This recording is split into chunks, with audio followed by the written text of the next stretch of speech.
Hi, my name is John Arnold and today I'm going to show you how to take smoke pictures. Now this is something that has been done before, I'm sure you've seen it around, but as always with these things the challenge is to try and make them our own. But let me first of all just show you the basic setup you need. It's dead simple just to take some smoke pictures. So first of all, here's what you need. You need an incense stick. I have here like a whole ton of them. That was, you know, a couple of quid from some hippie shop. And so an incense stick, obviously some matches to light them. This here is a little ball of Play-Doh. Don't tell the kids I stole their Play-Doh. Obviously I'll need a camera. On the camera I have got the Canon 100mm macro lens. That's a pretty good lens to be doing this with. I'm working at sort of about a foot away from where the smoke will be. Obviously I have a flash gun, we're going to need that, and to go with the flash gun we're also going to need some remote triggers. So I got a pair of these are Yongnuo, these are cheapo pocket wizards essentially. That all they do is you pop one on the camera, you pop one on the flash, and when you press the shutter button on the camera it triggers the flash. Dead simple, couldn't be easier really. And these were, I don't know, £25. They were dirt cheap. I got them on Amazon.com. They don't synchronize terribly fast. You're not going to want to use them for a lot of portraiture. I have been using these for my portraiture actually, but the fastest I can sync at is 1/160th of a second. If I go any faster than that, I get black bars along one edge of the shot. So these are not great for that, but they work. They're okay, and certainly good value for money at 25 quid. So what I've got is this is the little standy thing that the flash came with for standing it up. So that allows it to stand on the desk like that. If you put the trigger in between the stand and the flash, and while we're talking about these Yongnuo things, there's no hot shoe lock on these triggers, which is kind of annoying, so they do tend to fall out if you're not careful. Don't forget to turn it on before you put the flash in. There we go, that's the flash on. Turn the flash on. I'm going to put that off to one side, and what I'm going to do is I'm actually going to work a little elevated. So I've got a couple of boxes here. I've got a case and a box, and I'm going to put things on those. So one trigger on top of the camera, like so, like that. Turn that thing on, turn the camera on. Oh, card full, let's just sort that out. Format, okay. Right, so while that formats, what else do we need? We've got the triggers, we've got the flash, we've got the incense stick. Now the other thing that might be useful, this is a little desk lamp here. Actually, the shots I've taken that I'm using to show this, I didn't actually use a desk lamp. You can live without the desk lamp, but if you put a desk lamp at the side, it does just help you focus on the smoke.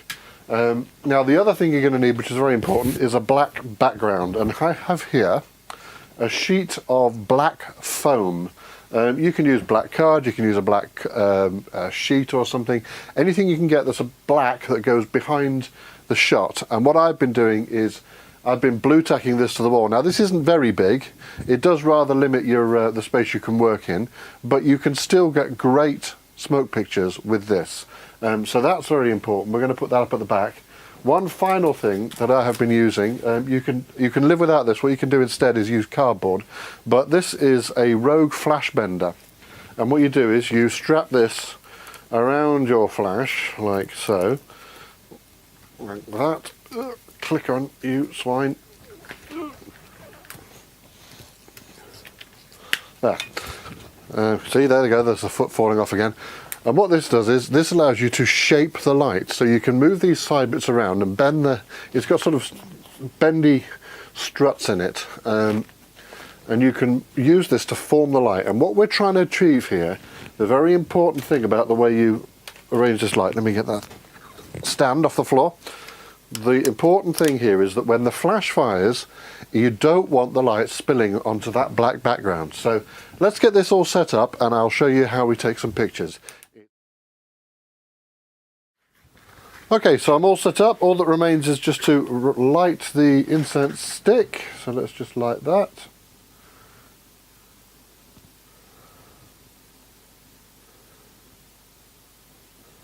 Right. This incense is called Concentration, and boy could I use some of that. So you can see what I've done here. I've got the side light on there, trying not to get the light spilling on the background, but it is going to light the smoke as it goes up. And I've moved my flash gun pretty close to the incense stick here. That's because the closer the light is to the incense, the closer the light is to the smoke, the brighter that smoke is going to be in my shot. So I've got my camera set up. I'm at the moment at ISO 400 f5, 1/60th of a second, of course, because that's my sync speed of these triggers. So what I'm going to do now is I'm going to take some test shots, see how this looks. I've got my flash at 1/4 power at the moment. So I'm going to just focus in on the incense stick. That's going to give me a good starting depth of focus, position of focus, and I'm going to just move back and forth until I get the smoke in focus there. Right, and that's looking pretty good. I've got a pretty solid black background. I've got smoke that's coming up to about halfway up the histogram.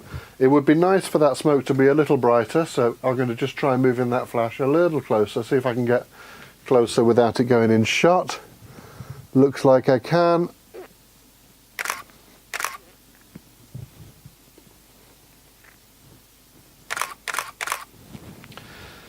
Smoke did some interesting stuff there. Right, now, here we go. So, here is the kind of shot I'm getting. Whether or not you can see that. Can you see the histogram there?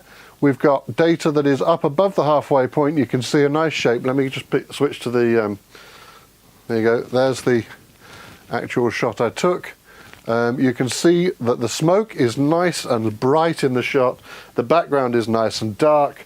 I have got a little bit of light spilling onto the background, so I'm going to just move the flash around the back a little, and I'm going to take a load more pictures while it's all being kind to me.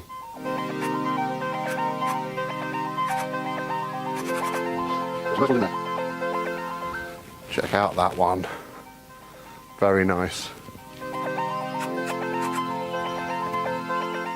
One of the other things that can happen when you're taking these pictures is you sometimes get the flash bouncing into the lens of the camera as well. So it's also useful to be able to try and keep the flash out of the front of the camera as well as off the background.